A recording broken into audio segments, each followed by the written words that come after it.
Order. Will you please rise and join me in the pledge to our flag? I pledge allegiance to the flag of the United States of America and to the republic for which it stands, one nation, under God, indivisible, with liberty and justice for all.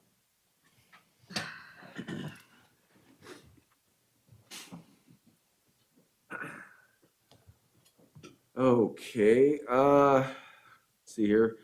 There were no actions were taken in closed session. Let the record show that all board members, with the exception of Trustee Boyd, are present and accounted for. Once again, no action was taken in closed session. And we're going to entertain a motion to amend the agenda to include under communications to include superintendent report. So moved. Second. It's been moved and seconded. All those in favor, please say aye. Opposed? Abstentions? Motion carries unanimously. Thank you. All right, we're going to go ahead and start with public comment. This is an opportunity for individuals to address the board on items that are not on the agenda. Is there anyone here present who would like to address the board? If there's anyone who is watching online, if you would like to address the board on an item that is not on the agenda, please feel free to go ahead and write in the comments in the chat section right there. And we will have someone present read your comments. We'll go ahead and we'll give you a few minutes to go ahead and do that.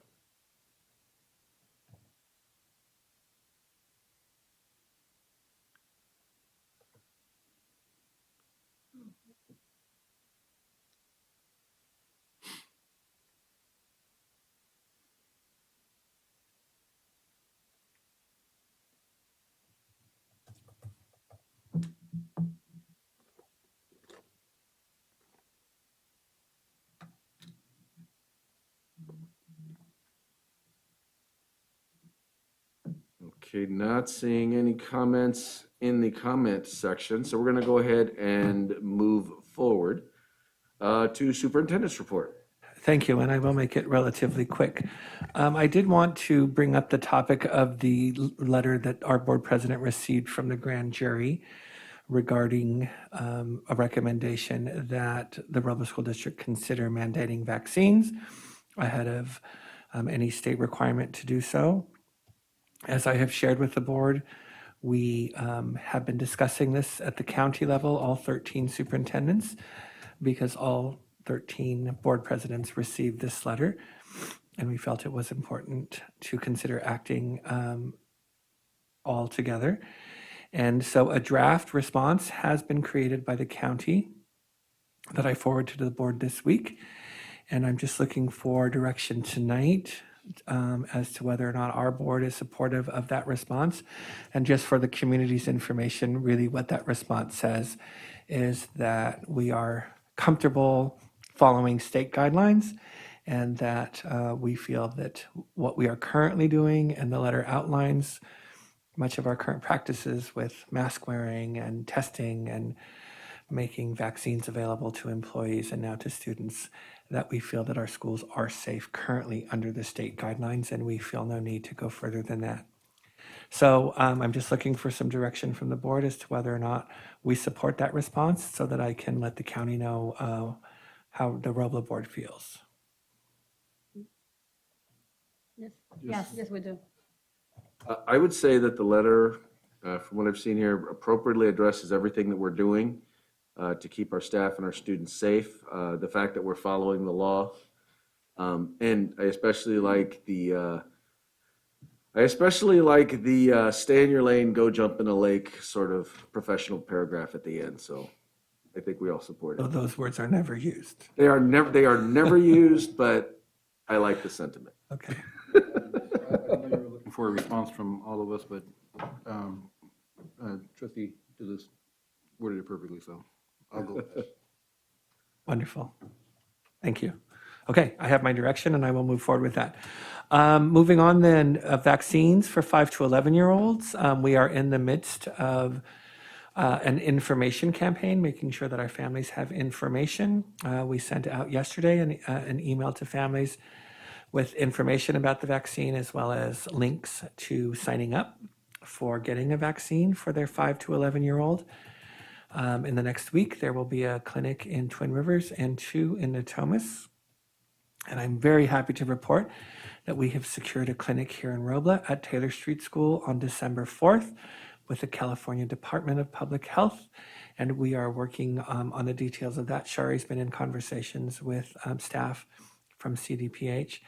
And we are very excited to bring this right to our doorstep so that families will have access right here in our community. It will not only be for 5 to 11-year-olds, but it will be for 12-year-olds and above. And it will also have flu shots. So we're excited about that.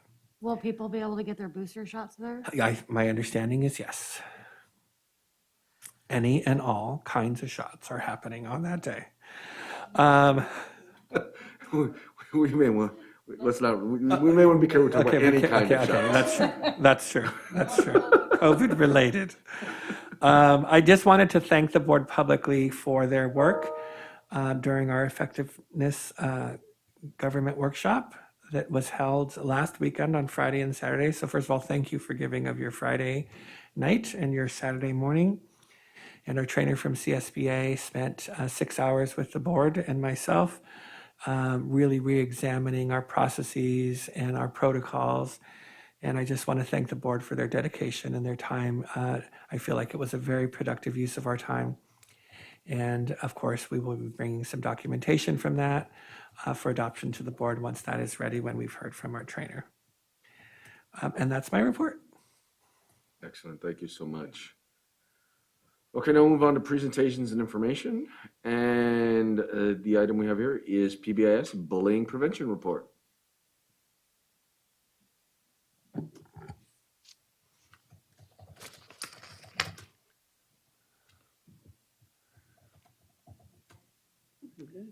Yes, are we?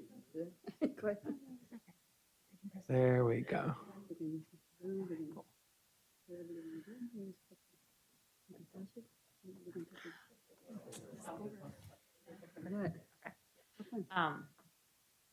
Hello, I'm Jennifer Ruby, and this is my 9th year in Robla, and I've been a classroom teacher for the first 8, and this is my first year as a coordinator of school climate. I've been at Bell Avenue, but now I work at Bell Avenue and Main Avenue in this capacity, and these are the other 2 team members. Hello, my name is Anjum Khan. I'm the coordinator of school climate at Glenwood. This is my 4th year in the Robla district. Hello, I'm Linda Schlesinger, and I'm the school climate coordinator for Taylor Street School and Robla Elementary, and this will be my 7th year. And Ted, this clicker isn't moving it forward. It needs to be switched on.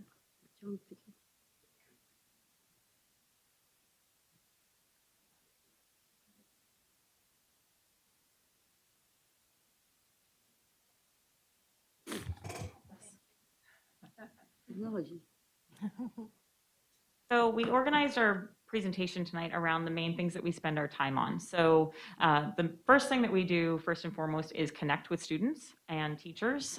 So a primary role that we have is supporting positive relationships and well-being. The post-pandemic task force last year research that came out of that decided that we needed to focus in on social emotional learning. And so that's become a major component that the 3 of us are working on at each of the school sites. And so connecting with the students, obviously we've been away from them for a very long time. And so we're spending a fair bit of our time in the parking lot, opening doors. Is this cutting in and out? Oh, okay. In the parking lot, greeting students in the morning, helping them get back into their cars in the afternoon, connecting with them at recess, making sure that they feel good on campus, that they feel comfortable, noticing how students are feeling when they're around campus, making sure that they feel warm and welcome when they're there. In the classrooms, we're pushing in a fair bit. So we've been working with students on emotional regulation, and I'll get to that a little bit more further along, but we're trying to promote restorative practices. So sometimes in class meetings or restorative justice circles that we're doing in classes. And then when we are handling discipline issues, trying to make sure that we're not just coming down and handing out consequences, but also helping students talk through things and connect to one another, because we're finding that a lot of them have forgotten or maybe haven't been on a school campus long enough to remember how to communicate with other children effectively.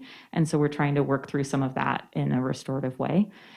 And then social emotional behavior learning. So we've got 3 main initiatives that we're working with. The first one is Zones of Regulation. So Zones of Regulation is a program that the district purchased books for each site, as well as posters for the classrooms. A large number of our teachers have now been trained in Zones of Regulation. It's a program that essentially helps students with self-regulating. So in social emotional learning, there are different components. So there's interpersonal skills when they're working with each other, but there's also just how to work with themselves. And so we're finding this year that a lot of kids have these heightened emotional states.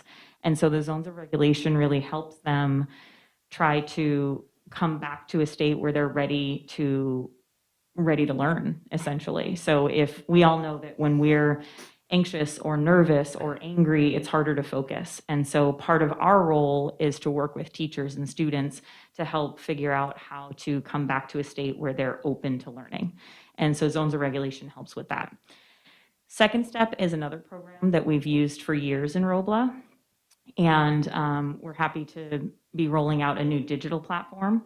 So in addition to the Second Step curriculum that teachers have had access to for a number of years, now they also have digital components. So there's new videos, there are new pieces that the teachers can access and share with students. Second Step tends to work more on bully prevention and interpersonal skills. So conflict resolution, making good decisions, that type of thing. So where Zones of Regulation is more students working within themselves, Second Step is how to communicate and how to work with each other.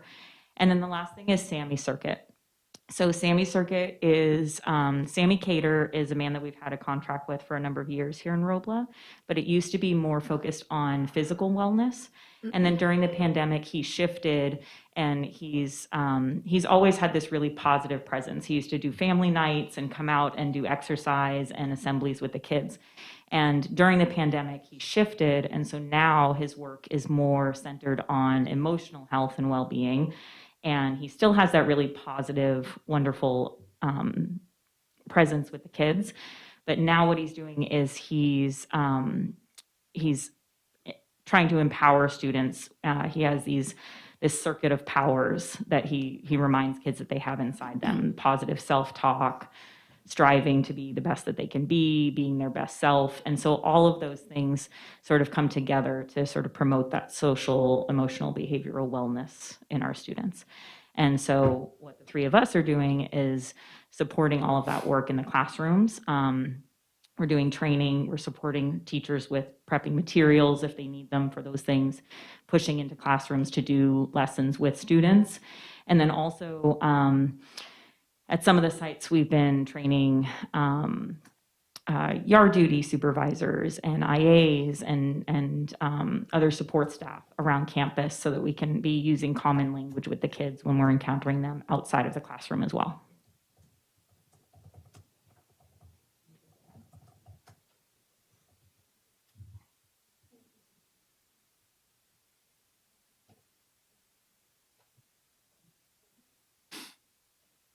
So we knew that coming back from digital learning, we would need to really focus on our positive behavior intervention and supports. And what every school site has is we have teams at each tier 1 and tier 2 level. And tier 1 teams are really taking a look at what are we doing across the entire school to support students. So what you find at any of the schools that you visit is you find these expectations, behavior expectations posted. This is an intentional act because these are the same expectations we go over with students. the first 10 days of school, we look at location and areas and really are really specific with students about what that behavior should be in each of those areas. Along with that is some positive recognition for just valuing the behavior we see with students. So, and every school site has done a nice job of that coming back from distance learning last year. And I suppose also because we never really veered away from PBIS, even during distance learning. But what we did is we had to change what we were doing.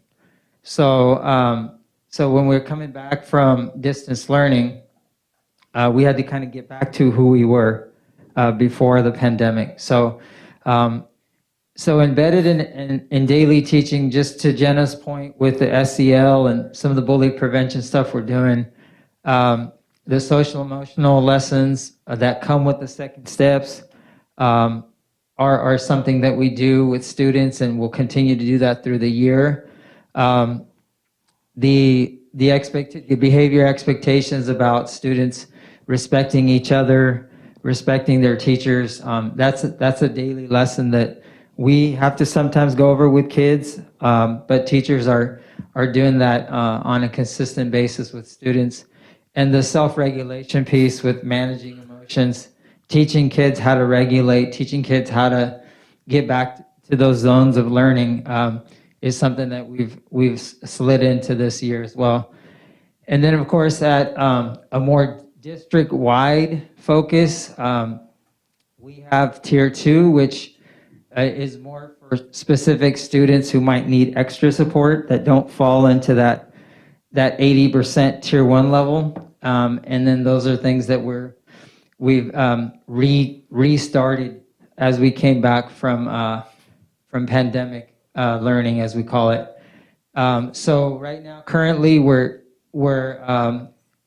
we have some new team members joining these PBIS teams, and they do need training. So we are right in that state of kind of getting the trainings fired back up. And so we're getting back to that with our team. So we'll be exploring some team training through Placer County Office of Education, and they were the county office that first trained our district. So part of the PBIS suite, as you have it, is really wrapping in the bully prevention piece to the Tier 1. And so the stop, walk, and talk is something that we've worked with teachers on to make sure they're able to teach these strategies to students, to empower students to be able to speak up, to not just be bystanders, but to really rise up and be upstanders. So we've added that to the things that we've been doing this year. And as I mentioned before, the positive reinforcements, the rewards, the incentives, this is not just, hey, you did something great, here you go. This is about being intentional about telling the kids what specific action you saw them do that you value. So different schools are doing different things, but it all goes in line with the positive reinforcement, with recognizing those students intentionally. We also used Swiss data, that's school-wide information systems. Linda's going to talk a little bit more about that. But we look at reports, we look at data, we look at trends on the tracking of the behavior and where we need to focus more on as a whole school or as a district. And then, as Jenna said too, rebuilding relational capacity, just teaching kids how to be relational with each other, with their teachers, and just kind of getting back to who we are as the Robla family. And then, as I mentioned, the bully prevention, the stop, walk, and talk, and just empowering students to speak up and to advocate for themselves. Mr. Khan, before you go away, can you tell me a little bit about, I imagine, excuse me, you mentioned empowering people to step up and speak up and not be on the sidelines. I imagine that part is pretty difficult. Can you tell me a little bit more about?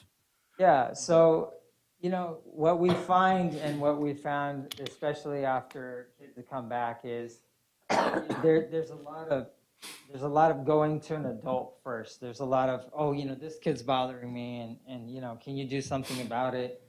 And that's fine, and we want them to report those kinds of issues. But with the stop, walk, and talk, we're talking more about advocating for yourself to say, hey, have you told the student to stop?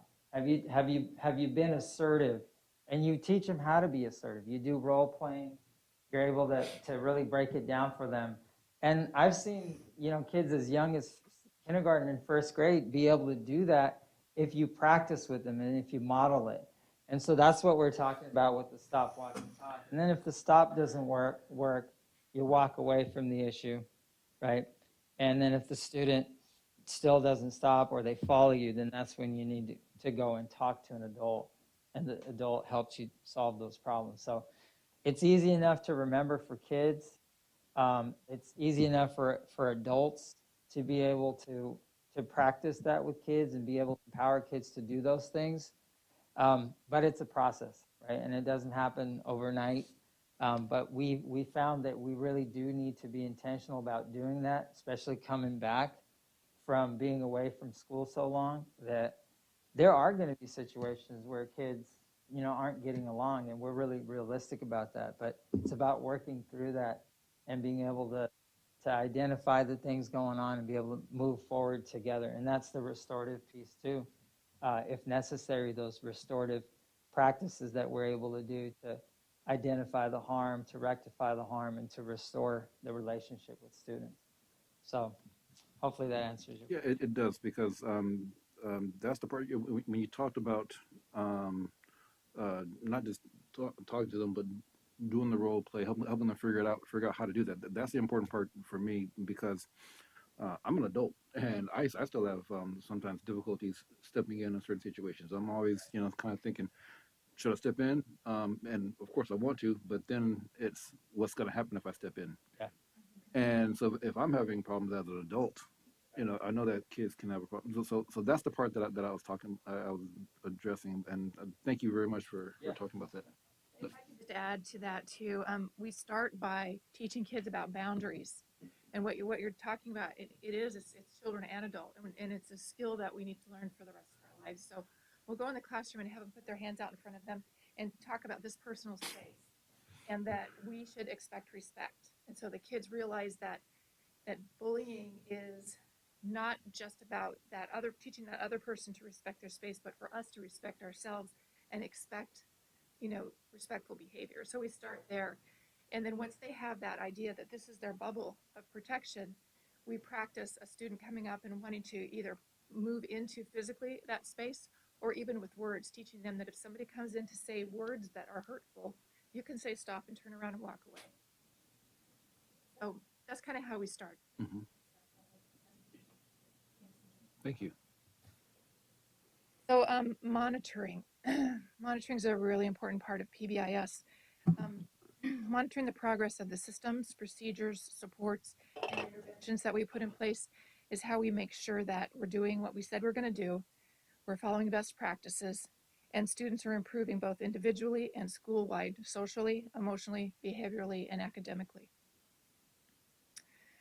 Collect and analyzing data, we use our Swiss behavior reports, fidelity inventories, and school-wide evaluation tools.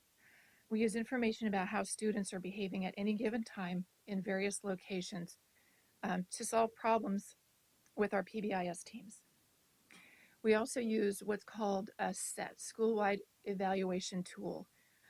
So we'll go on each other's sites and interview teachers and students and observe the site and answer questions like, were students able to cite the behavior expectations, or how many of them have recently received gold tickets or incentives, and are teachers displaying and teaching behavior expectations? So we implement research-based strategies, then monitor and measure our progress throughout the year.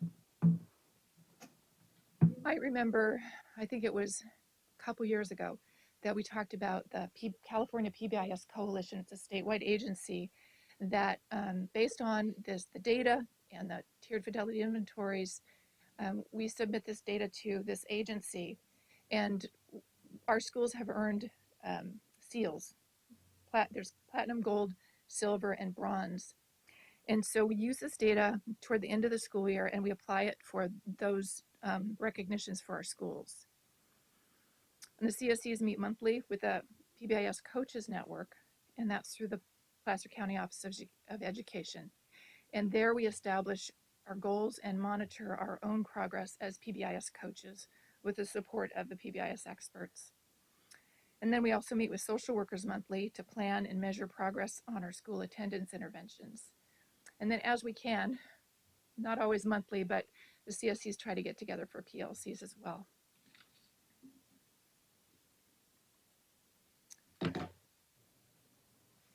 So intervention.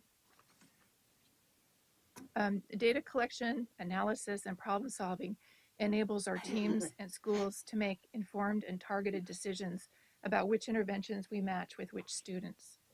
Last summer, the CSCs pared down the MTSS procedures handbook, and we placed it in a slide deck where teachers can access forms electronically with links and clear guidelines for them to choose academic and social, emotional, behavioral strategies for their students.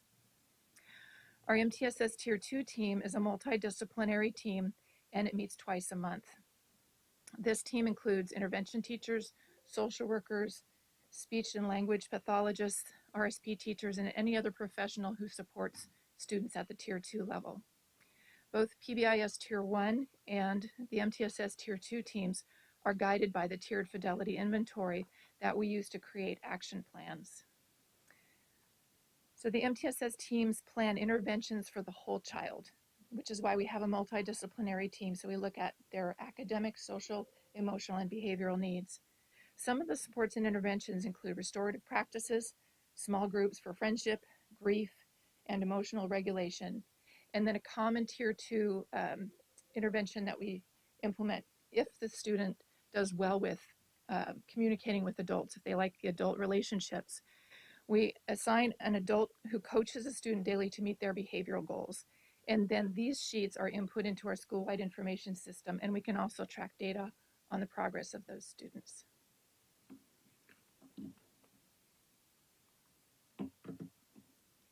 Any questions? I have one.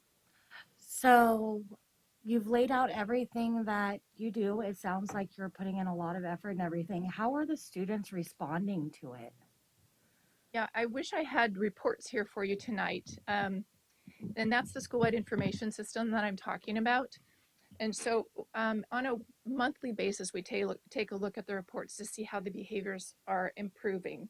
And they do so well. If I could show you the progress over the last 6 years since we first implemented PBIS, you would see that there's been significant improvement in the behavior over the years. We're kind of starting a little bit, not necessarily at square one, because the kids are familiar with PBIS and they understand what the behavior expectations are. They respond to the positive reinforcements and the incentives. But we are kind of starting over again in that they've been away from school, Right. For a year. So we're going to be kind of looking at where we're starting a little bit differently than where we were previously. Each year we made progress, and which is why our schools were awarded. One school was awarded gold status. A couple were awarded, I think the rest of them were awarded silver status. So that gives you an idea. The last couple years before we left for COVID, that our schools had really progressed significantly.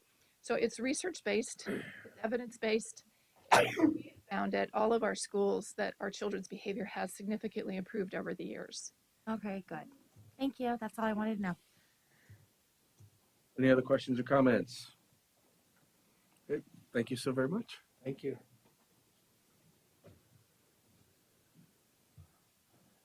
Okay, we'll now move on to action items.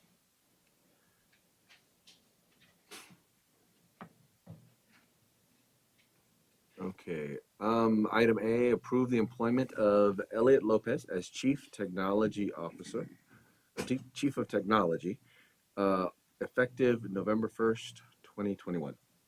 So moved. Second.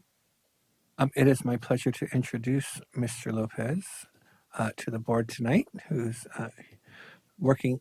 He's not only here to be approved, but he's also working to learn how we do our board meetings here in Robla. So Mr. Lopez has been with us now, pending your approval, of course, for about a week. And we know that we are throwing a lot at him, and he doesn't seem to mind, which I think is a wonderful acknowledgement of the experience and the expertise that he brings. And so we very enthusiastically recommend him to the board for approval tonight. Okay, it's been moved and seconded. Is there any discussion or debate? Hearing no, we'll move forward to a vote. All those in favor, please say aye. Aye. Opposed? Abstentions? Motion carries unanimously. Welcome to the Robla family. They say aye.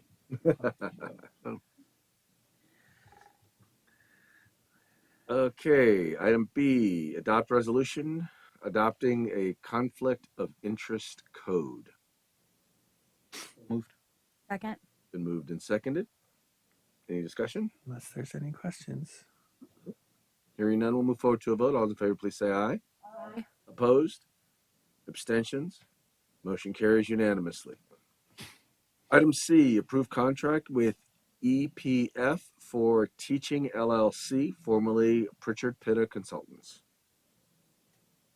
So moved. Second. Been moved and seconded. Any discussion? These consultants have been providing professional learning for our teachers for a number of years now, and they are involved pretty intimately in the work that we're doing to impact the instruction that's happening.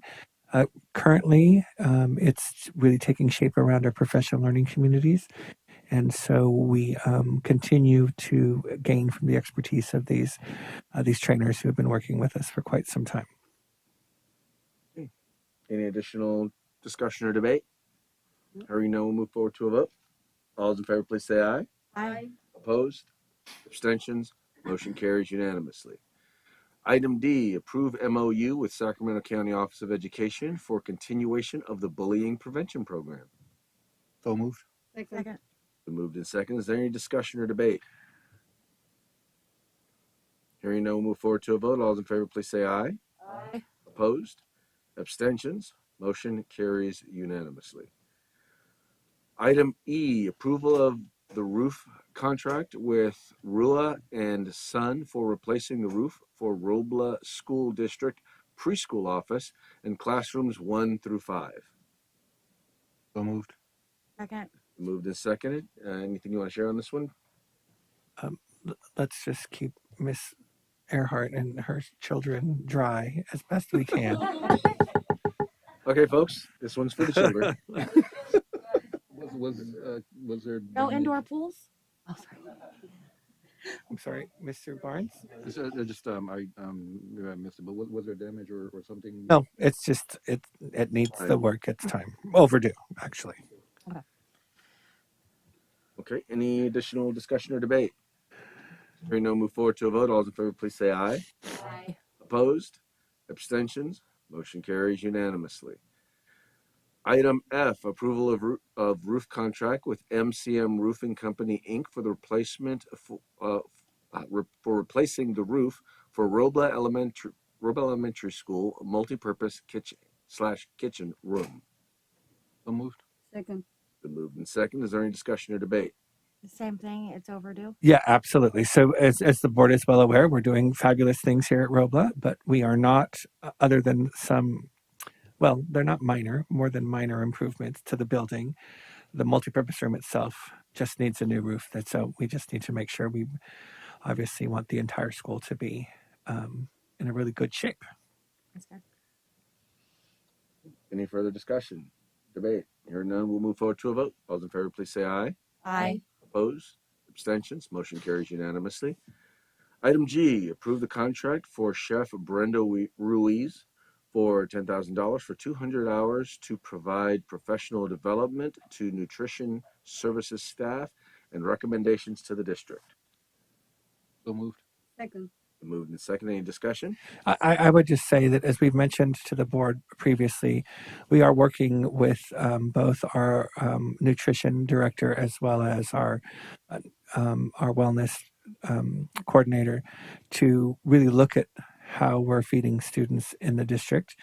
And because we are doing well in terms of the budget for the nutrition services department, obviously all the feeding that we did of children during the pandemic allowed us to look at how we might make some improvements. And we're looking at this consultant to help us to kind of take stock of where we are and her expertise. She's been working with many school districts for quite some time. We think she can give us some good recommendations for how we might, even though we're doing great things, make some additional improvements to what we're serving our students and the way we work with our staff as well. I'd like to see some of these improvements at one of our board meetings. A nice little display. We will make sure and share that request. Okay, any additional discussion or debate? Hearing none, we'll move forward to a vote. All those in favor, please say aye. Aye. Opposed? Abstentions? Motion carries unanimously. Item H, approval of prime contract change order number 9 and number 10 to the construction services agreement with Flint Builders for adjustment of costs for Bell Avenue Elementary School new classroom and administration building. So moved. Second. It's been moved and seconded. Anything you want to share on these change orders? Just a couple quick items to share with the board. The bulk of it is related to temporary restroom facilities. As the board may be aware, we're currently modernizing 2 bathroom cores at the site. While we started that project, uncertain of what we would have to go and do with those particular restrooms, we felt it best to provide temporary restrooms for that. It's about $50,000, and this has been provided for the first since we came back through December when we finished the work. We hope to have those restrooms completed and functional for the students' return in January. That's the bulk of it. The other part of it is a district requested change order regarding the installation of an electronic marquee and a flagpole. So that's the bulk of the costs being assumed here in this change order.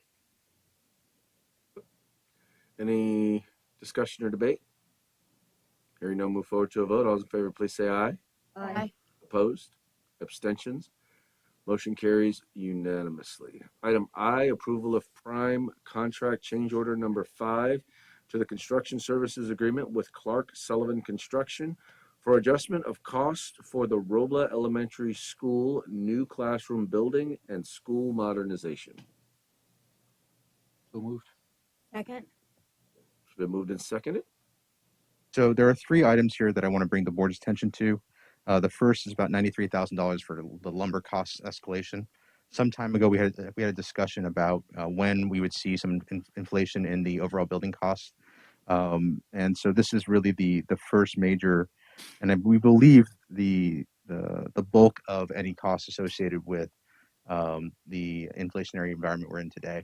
And this just is basically between when the GMP was negotiated and estimated with the vendors and when the lumber was actually purchased. We saw an increase of about $93,000. The second item I would bring the board's attention to is building demodifications. That is the existing, the previous administrative offices. We're making some modifications to that, make sure that we had the proper functionality for that.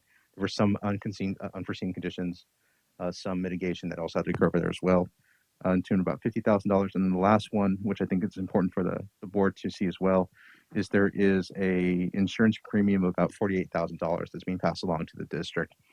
One of the practices we had previous to COVID is that the contractor would ask for an estimate from the insurance company regarding what would be the necessary insurance premium. That is a cost that is carried by the district through the GMP. What occurred was obviously over the last year or so, we've had increases in those premiums and just the breadth of the overall project. So we've seen that increase. One of the things we've asked Clark Sullivan, Flint, and our other contractors is so that we don't experience this mid-project, is to get instead of an estimate, to actually go through the process of filling out the entire policy so that, the insurance company as well as the contractor and us all agree on a number basically up front versus having to deal with some of these mid-stream increases in cost. Any of you who have recently had to renew your homeowner's insurance have probably seen a bit of an increase over there as well. Where I live, there's actually only one insurance company that will even insure my house at this point. That's something we see. But that is the bulk of this particular thing, of this particular item. A lot of the other stuff is some unforeseen conditions. One item I do want to make the board aware of, as has been an ongoing saga, is we found yet another vault, underground vault on the Robla campus. I think it's our fifth one that we found. That will be coming back to the board probably in December. But we don't anticipate that to be much more than about $10,000 to deal with. But as the board may recall, there have been a number of underground cavities or vaults, either by old sewer system or some type of grain storage. There's been speculation of back when this was an orchard field, some type of storage that we're hitting. But we did find another one. Hopefully it's the last one we find, but that is where we're at. Okay. Any questions, comments, discussion, or debate? Seeing none, we'll move forward to a vote. All those in favor, please say aye. Aye. Opposed? Abstentions? Motion carries unanimously. Item J, approval of resolution of the Board of Trustees of Robla School District authorizing the issuance and sale of Robla School District General Obligation Bonds, election of 2014 Series 2021D in an aggregate principal amount not to exceed $7,300,000, including bonds subject to the compounding of interest and approving certain other matters relating to the bonds. So moved. Second. It's been moved and seconded. As discussed with the board at the previous board meeting, the district is currently setting up to sell its last portion of the Measure K authorization, which was the 2014 authorization. The balance is $7.3 million. The structure will include both current interest bonds and capital appreciation bonds, as we had presented at the previous board meeting. It is our intent, following the approval of these documents submitted to the county for their consideration on November 16th, which is next Tuesday, after which time we will be posting the preliminary official statement for the investors' review. And we were hoping to price the bonds right before Thanksgiving, so that the funds will be available to the district probably the second week or first week of December. Excellent. Any additional questions, comments? Okay, this one has to actually it has to be passed via a roll call vote, so the clerk will go ahead and call the roll. Yeah. All right. I'm sorry, normally, yeah, you're right. It says it's 6. I'll have Shari call the roll. Trustee Devine, Aye. Trustee Cardona, Aye. Trustee Lawrence. Aye. And President Bowie. Aye. Motion passes unanimously. Thank you. Okay, moving on to board member requests for future agenda items or reports. Trustee Devine, Nothing at this time. Trustee Cardona, Nothing. Trustee Barnes. No future requests, just current requests for Superintendent Reyes to thank Mr. Khan and Ms. Gessner and Ms. Ruby for presenting tonight. And I know that it can sometimes be difficult when we ask people to come in and make presentations. So just to express again our gratitude for that. Absolutely, yes. And I have nothing. So this meeting is adjourned. Thanks, everybody.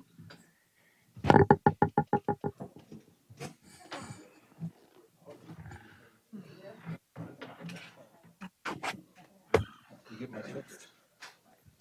Oh, earlier, yeah, I did. You know, I just had, like I said, I had it in my mind that it was Thursday. I did too until I saw